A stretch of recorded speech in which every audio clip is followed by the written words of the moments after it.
Assalamualaikum and a very good morning and greeting to our professor and all the friends or everyone that watch this video.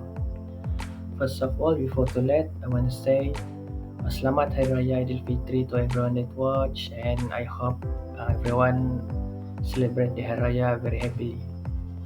Today we are very honored to present our case study analysis on Paul Sanchez and the challenge faced at Ecoelectronics.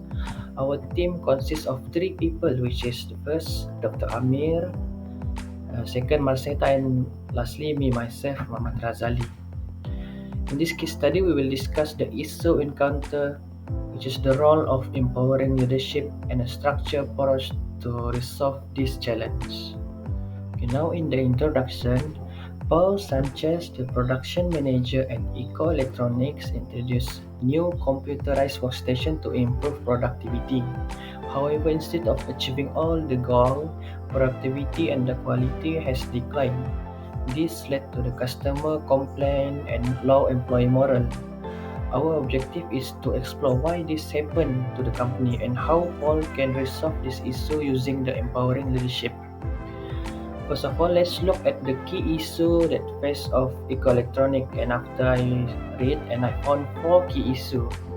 Number one is drop in productivity and quality, which means the new system that the Paul introduced did not achieve the expected improvement. Secondly, employee become frustrated lah, which means workers struggle to adapt to the new technology and leading to mistake in every work and inefficiency. Third, low morale, which means employee feel unheard and unprepared. Every day punya complaint, the Paul did not hear them and affecting overall motivation. And lastly, customer complaint. When when the quality become low, declining quality will lead to dissatisfied among the customer. For the first question, what could Paul have done to prevent this problem? So, firstly, we must know the empowering leadership uh, definition.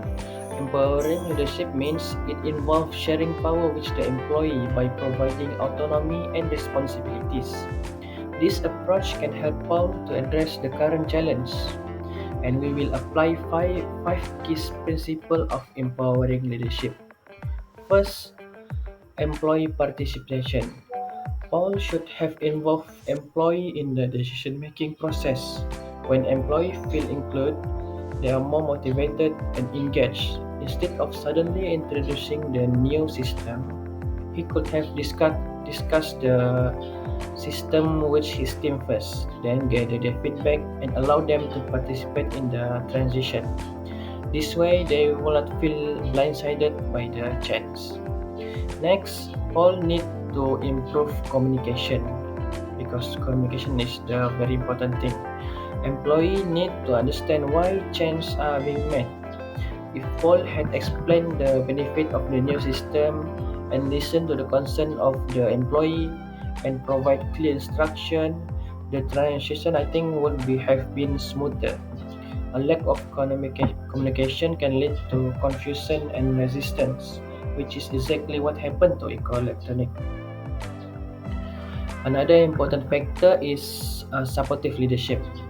Paul introduced a new system but did not provide proper training at all, or he also don't give guidance.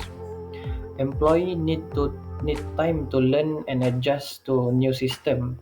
If he had assigned mentor or provide step-by-step training, worker will have felt more confident because they know what to do and less frustrated. Supportive leadership also means checking in regularly. It means check the employee lah, making sure employee don't feel overwhelmed and providing help when they are need. The fourth key is recognition and motivation. Recognition and motivation also the key for because Paul's employee was struggling and do their best, but there was no appreciation for their effort. acknowledging hard work, whether through praise, reward, or just simple encouragement, can boost morale of and performance of the employee. People work better when they feel valued because they will feel very happy and people feel they are being good lah. And finally, the last key is continuous improvement and feedback. Continuous improvement and feedback are crucial. Instead of assuming the system would work perfect from the start, Paul should have monitored progress, gather feedback, and made adjustments along the way. Change takes time, and improvement happen when leader listen to the employee and make necessary move. For the second question, what should Paul do to deal with the problem? Which means, what can Paul do to fix this situation now? First thing, Paul's first step should be diagnosing the real issue. He need to talk with his employee, hold some discussion or meeting, and even conduct survey to understand why the productivity and the quality have dropped. It's important to listen instead of just assume the workstation are the only the problem. Then, when he understand the issue, Paul will go to the next step, which is Paul should involve employee in problem solving. Team discussion and brainstorming session can help create better solution. Employee who actually use the workstation might have better or greater idea to improve the efficiency because they were the one that do the job. When people are involved in finding the solution, I think they will feel more responsible and making them work more better. Next, the third step that Paul needs to evaluate the potential solution. Maybe employee need additional training, or maybe the workstation needs some adjustment, or maybe the workflow itself is not very efficient. So by looking all the possibilities that he might see, Paul can choose the best approach or certain approach that he can choose the best lah.